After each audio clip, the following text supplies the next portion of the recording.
Hello there. Hello there. Harry Potter is my favourite book series of all time, with interesting stories, characters, and humour sprinkled in at great times. It's an incredible series, but it's not perfect. Nothing is. In this video, I'll be going over 25 plot holes that don't quite add up. The last one might be the biggest plot hole in the entire series. They will all be from the books, not the films. And I'm not including the Cursed Child. I mean, I don't have it. And also, that entire book is a plot hole. Spoiler warning if, for some reason, you haven't read all the books. If you think I'm wrong and have an answer to any of these, or have any of your own to add, make sure to leave a comment. I worked really hard on this video, so please consider liking and subscribing, and enjoy the video. Number 1. Who do they let in wands? When a witch or wizard turns 11, they can purchase a wand to perform magic. However, every single witch or wizard can do this. They don't do background checks. They don't test you psychologically. Like, if this was someone purchasing a gun, comparison that was made in The Prisoner of Azkaban, when Muggles got told that Black was using a metal kind of wand used to kill people, then they would have to pass loads of tests and, get a licence and everything. Yet wizards don't care. Anyone magical can get a wand. And if they implemented this simple and logical rule, then people like Voldemort and Grindelwald wouldn't have existed. I get maybe Voldemort would have been able to charm his way into one, but I don't think Grindelwald could. Number 2. How did Hermione not die in the Department of Mysteries? In the Battle of the Department of Mysteries, a Death Eater finds Neville, Hermione and Harry. However, before he can shout for backup, Hermione uses Silencio, and he can no longer shout. A few moments later, Hermione gets hit by a curse that they say would have killed her, if said aloud. In the Half-Blood Prince, we learn about silent spells, which doesn't negatively affect the spell. It doesn't make it worse, it doesn't make it weaker, it doesn't make it slower. All it does is it gives you a split-second advantage, as your opposition doesn't know what spell you're doing until you've cast the spell. But, like I said, that doesn't make the spell worse. So, surely the Death Eater, who'd been silenced, just did a silent spell. So, he's silent Avada Kedavra at Hermione, but somehow it didn't kill her. And if Hermione had died here, the rest of the series would have been forever changed. Number 3. There isn't a witch or wizard who went bad that wasn't in Slytherin. Hagrid says this iconic quote, though in the films it's wrong. But he's just flat out lying. In The Prisoner of Azkaban, in The Three Broomsticks, Harry eavesdrops on him talking about Sirius under the invisibility cloak, showing how Hagrid knew, or thought he knew, that Sirius Black was a criminal. And I know that Black wasn't bad, he was a good character, but they don't know that. So, at the point Hagrid says the quote, he's lying because he thinks Black is guilty. And even if somehow Hagrid didn't think Black was guilty and thought it was Wormtail, Peter Pettigrew was also a Gryffindor somehow, and therefore he would just think another non-bad Slytherin would be evil and bad. So therefore, in every single scenario, it's not just Slytherins giving Harry a prejudice that lasts the entire series. This is unnecessary and incorrect. Number 4. Hermione letting Rita Skeeter write about Dumbledore. In the Goblet of Fire, Hermione realises that Rita Skeeter is an unregistered animagus, meaning she could turn into an animal, in her case a beetle, illegally. Due to Hermione's threat of Azkaban, the wizard prison, Rita couldn't write without Dumbledore's permission. Yet, she let her write loads of horrible things about Dumbledore in the Deathly Hallows, with her book titled The Life and Lies of Albus Dumbledore. If Rita hadn't written this, then Harry's feelings towards Dumbledore in the Deathly Hallows would have been severely different, and he probably would have just gone for Horcruxes, and not defied Dumbledore and also gone for the Hallows, like he actually did. Number 5. Dumbledore turning a blind eye to care of magical creatures lessons. In The Prisoner of Azkaban, Professor Kettleburn retires, and Hagrid becomes the care of magical creatures teacher, and hopefully this doesn't offend people. But he's not just a terrible teacher, he's downright dangerous. In The Goblet of Fire, Hagrid brings in blast-ended scroots, which are probably illegal due to the ban on experimental breeding, and also highly dangerous, as Hagrid didn't even know what they ate, never mind what they did. Hagrid also chose to class Thestrals before Newts, when they are supposed to be shown, which I know isn't terrible, but it shows how incompetent he is. So why did Dumbledore let him teach? Also, was it not a red flag that, in Harry's year, not a single person took care of magical creatures? Number 6. Harry not believing he's a wizard. You're a wizard, Harry. Not especially a plot hole, but it really annoys me. And yeah, so how on earth and why on earth did Harry not believe he was a wizard when he got told by Hagrid? I get before he got told, because why would you jump to that conclusion when there's no proof? Yeah, when a giant walks in, tells him he's a wizard, and then turns his cousin into a pig. How does he not believe it? He can talk to snakes, he can make clothes shrink, and grow back his hair in one night. How does this not make him realise? Because Hagrid obviously wasn't human, and even Ron, who knew about magic, assumed an engorgement charm had gone wrong to cause it. So something magical must have been at play. Yet he doesn't believe it, which is strange, and doesn't make any sense. I get he was trying to be modest and humble to Hagrid, but even his thoughts that he doesn't say to Hagrid, it doesn't even compute with him that he could be a wizard. Number 7. No one questioning the corrupt ministry. In The Prisoner of Azkaban, we learn about Dementors, foul, evil creatures that the ministry partners with. This shows the beginning of their corruptness, yet nobody questions it, except Dumbledore. In The Goblet of Fire, we learn about Crouch, and trialless cases, like Sirius's. Again, why does nobody question the morality of this, like humans did with the death penalty? In The Order of the Phoenix, Hogwarts students learn there is a teacher by the name of Dolores Umbridge. They know she is a high-ranking minister official who works for Fudge, and how she is a horrible person. But the majority of people, despite hating her, ignore this and still side with Fudge over Harry over Voldemort returning. In The Half-Blood Prince, when Scrimgeour is in charge, even though everyone knows how horrible she was and how Harry was right, she still works in the ministry, and no one except Harry cares. Number 8. How was James head boy? In The Philosopher's Stone, Hagrid says that Lily and James were head boy and girl, but later on we learned how much of a troublemaker James was, and Sirius even says that no one in their right mind would have made James a prefect. But even if he did change, how did he change enough so that, in 1 year, he became made head boy? Why would you make a troublemaker head boy? That makes 0 sense.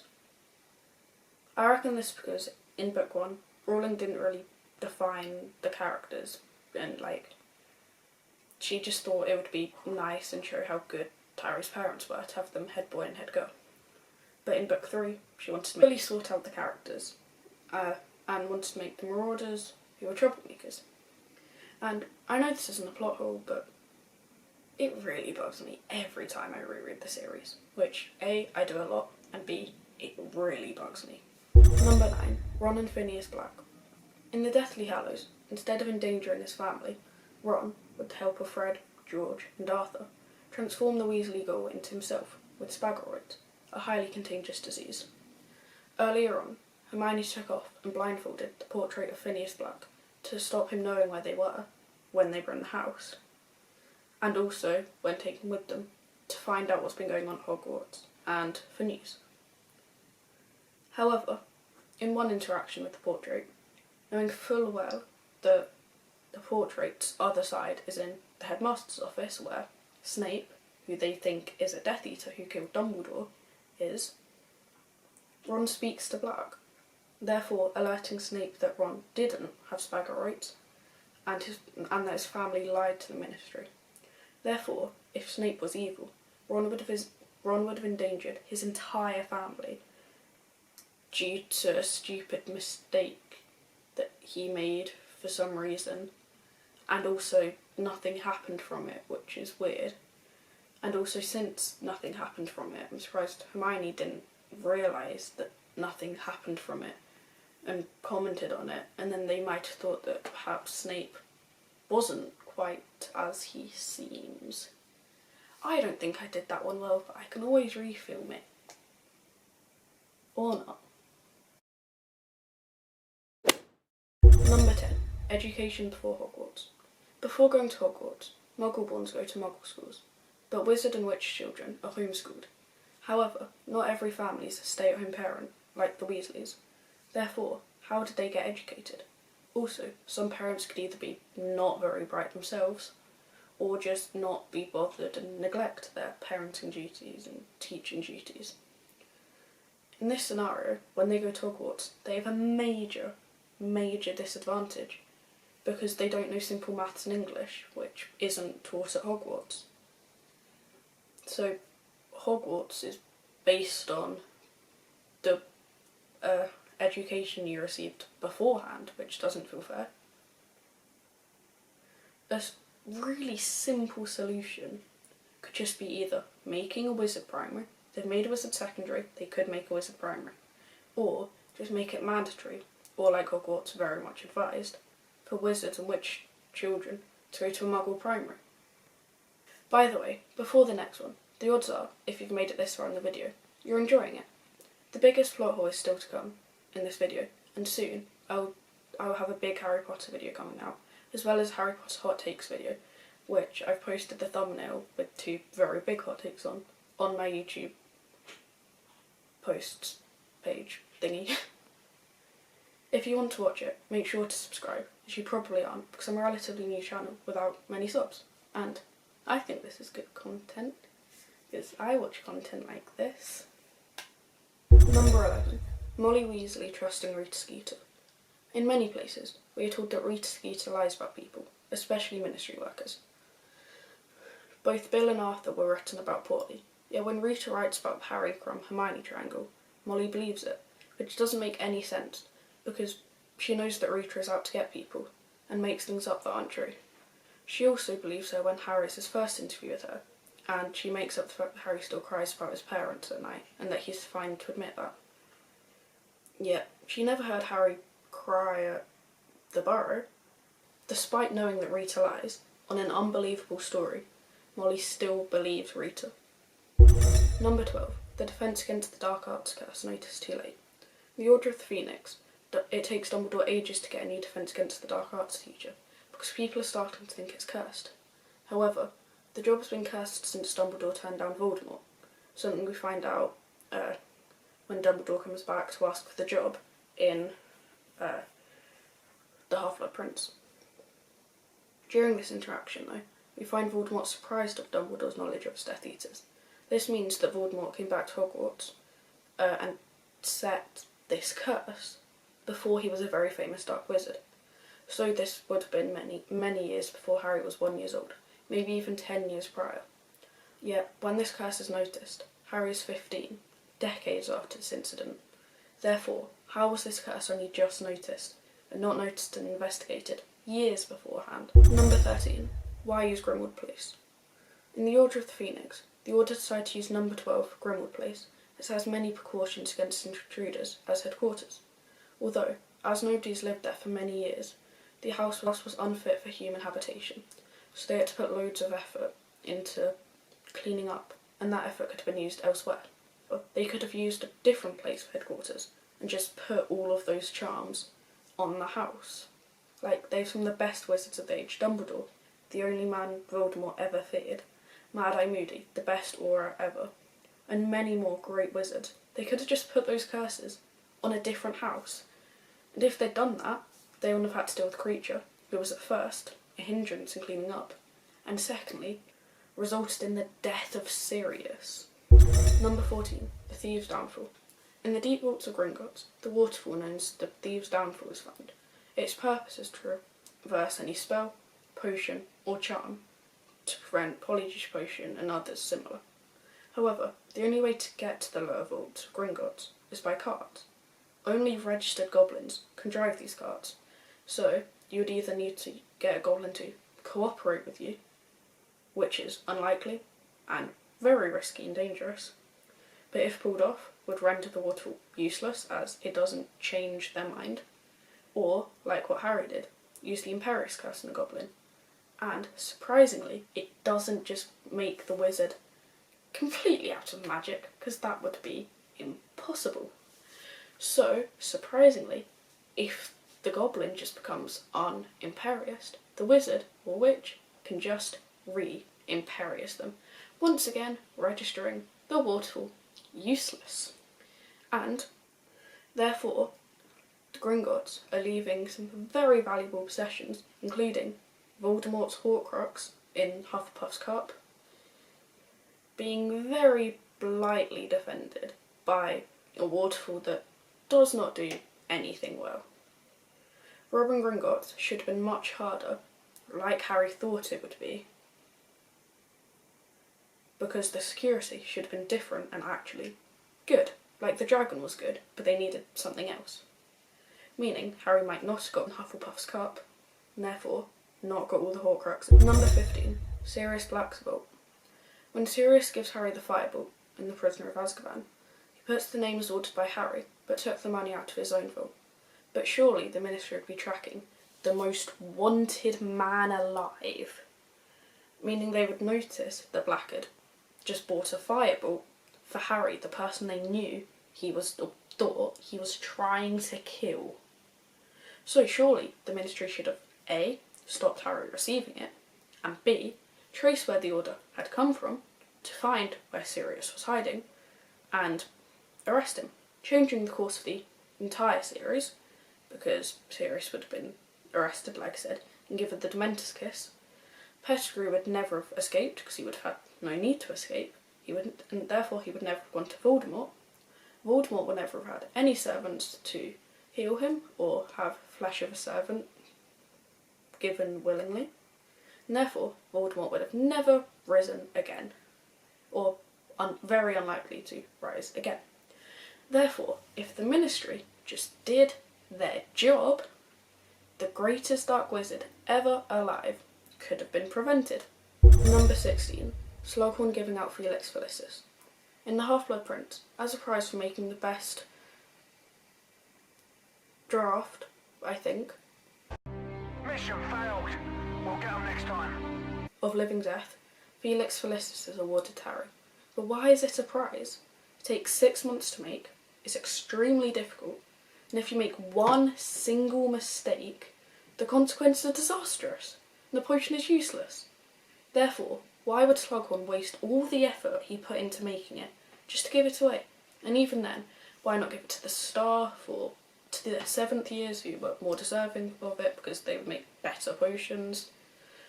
And if Harry didn't receive the potion, he obviously couldn't have given it away to Hermione, Ron and Ginny because he wouldn't have it.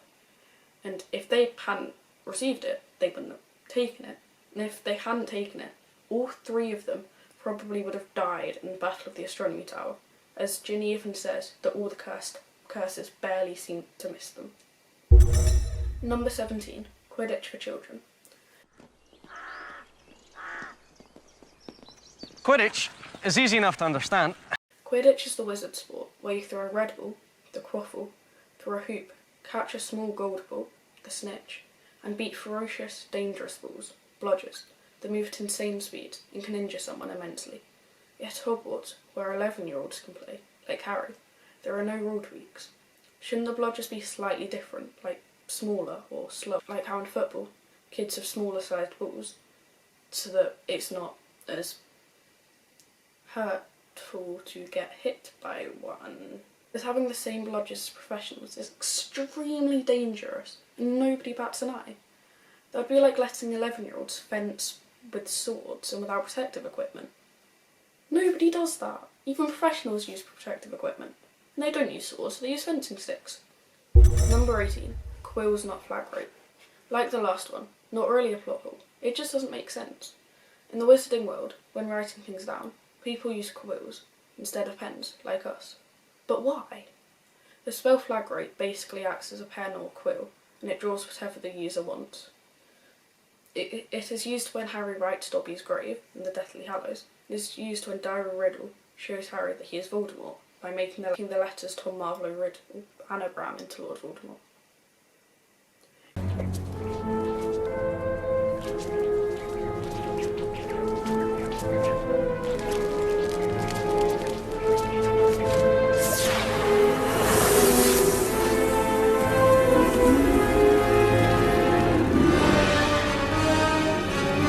It is also used when Hermione draws X's on the doors in the Department of Mysteries, but that's not as important in this. However, for the other two, it shows that people can write with flag rape, and therefore it would be cheaper, because you wouldn't need to buy quills.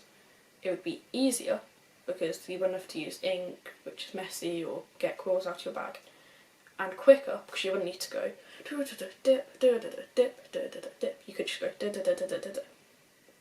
So why don't they use flag rate instead of quills? It's obviously not that hard a spell. Number 19. Muggles not noticing disappearances. To get to platform 9 3/4, you need to walk through a wall between platforms 9 and 10 at King's Cross, a heavily packed area full of muggles. Do no muggles ever notice that there are people walking through walls?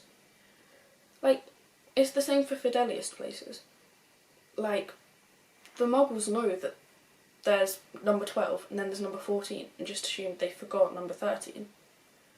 But do they not notice people walk through the walls connecting the two houses? Did they not notice that? Again, the leaky cauldron. Muggles can't see the leaky cauldron, so they not see people just walk into a wall.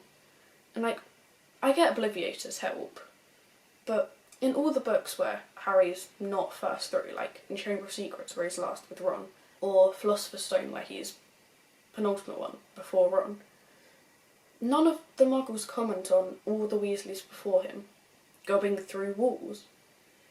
So, Obliviators don't do all the jobs. Like, the Obliviators can't get to everyone. Even without Obliviators, they'd seem oblivious to it. But surely they would notice and then tell people, and then CCTV would be shown and they'd see that people were walking through walls, and all the Wizards and Witches cover would be blown. Number 20. Ron in Muggle pictures. In the Philosopher's Stone, Ron is astonished that people don't move in Muggle pictures, yet in the Chamber of Secrets, he knows what Muggle gnomes are and describes them accurately to Harry. Also, his father, Arthur, is obsessed with Muggles, and surely his dad would have told him about Muggle pictures, like how he evidently did that with gnomes. Surely spending this much time with his dad, some of that knowledge would have rubbed off on him, like how he spent a lot of time with Fred and George, and therefore he didn't want to be a prefect, because Fred and George went on about how bad being a prefect is. Therefore, is there something we don't know about Ron? Probably not. I just think Rowling made a mistake. Number 21. Why didn't Harry throw away the love potion? In the Half-Blood Prince, Romilda Vane gives Harry a box of chocolates spiked with love potion. However, when given them, while in full knowledge of what they are, thanks to Hermione, instead of throwing them away or burning them or discarding them of any way, shape or form, he just leaves them on the floor, resulting in, on Ron's birthday, he thinks that they're theirs and he eats them. And if Ron hadn't eaten these spiked love potions, they would never have gone to Slughorn. Slughorn would never have given them the bottle of whatever the bottle was full of, which I will add in editing. Then Slughorn would have given Dumbledore the bottle, like he was going to do. And then Dumbledore might have got poisoned and killed. And also, if Slughorn had drunk it, Slughorn would have got killed because there would have been no one with him when he did drink it. Number 22. Why doesn't Molly work? Molly Weasley is a stay-at-home mum and doesn't have a job. Due to this, Arthur's one job can't pay for all 9 Weasleys. But why doesn't she work? During term time, as Hogwarts is a boarding school, and all the graduated children have moved out, there is nobody for her to look after at home, other than the house, I suppose, which she could do when she got home from work. Therefore, to fix their money problems, why doesn't Molly get a job during term time? As it makes no sense to be poor but have the ability to get the job. Not. Number 23. Why doesn't Snape clean up? In the Deathly Hallows, Harry finds that Sirius's room has been searched and a letter was ripped in half. We later on find out it was Snape, but we already assumed that. But why alert people he had been there? Like, he could have taken the whole letter and just cleaned up after himself, which would have made the trio a lot less suspicious. And it takes like barely any time to do this. And it's so obvious, like, just why? It's so obvious. And we know there's a spell that can clear her up, because Tonks says that her mum, Andromeda, knows how to do it. Number 24. How is Bertiebots every flavour being legal? These sweets, along with chocolate frogs and butterbeer, are the most famous snacks in the Wizarding world. But unlike ones in the real world, where there are just specific flavours, just random, like you can either get cola or dog food, these can be literally any flavour, as said by Ron. But how is this legal?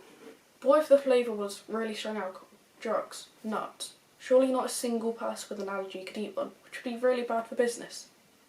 Like, no matter the severity, it could possibly kill them due to how strong it is. So how are they legal? How?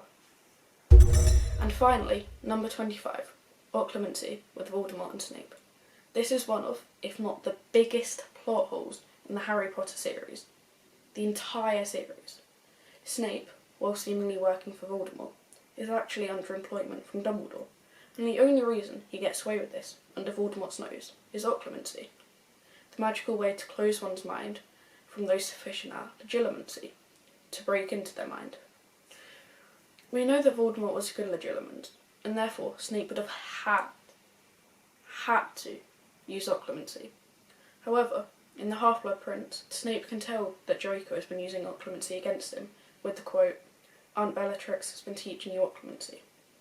Therefore, how did Voldemort not realise Snape was applying Occlumency? And if he did realise, he would have questioned Snape, found out what he was up to, and then his entire mission would have been compromised. Harry would never have got the sword to Gryffindor, and Snape would be dead. That too. And therefore would have had no way of destroying Horcruxes, until he got to Hogwarts, with 2 Horcruxes on them. However, the sword was there bargaining to get the Cup Horcrux with Griphook. Therefore, this one oversight changes the outcome of the entire series, and that doesn't even take into account other consequences like Dumbledore's death. That's all for this video. I really enjoyed making it. This was written before I started editing, so we'll see if I still think that after. No, God! No, God, please, no! No! No! No! I really hope you enjoyed watching. If you did, please consider liking and subscribing, as I'm trying to grow the channel. If you didn't, please consider liking and subscribing, as I'm trying to grow the channel. Like I said, I've got a big video, not in length, but in effort, and I hope you will watch it. I'm also going to do a Harry Potter hot takes video, as I have some very, very big ones. Once again, comment any plot holes of your own, or corrections to mine. Mine probably aren't perfect, and enjoy the rest of your day. Until next time.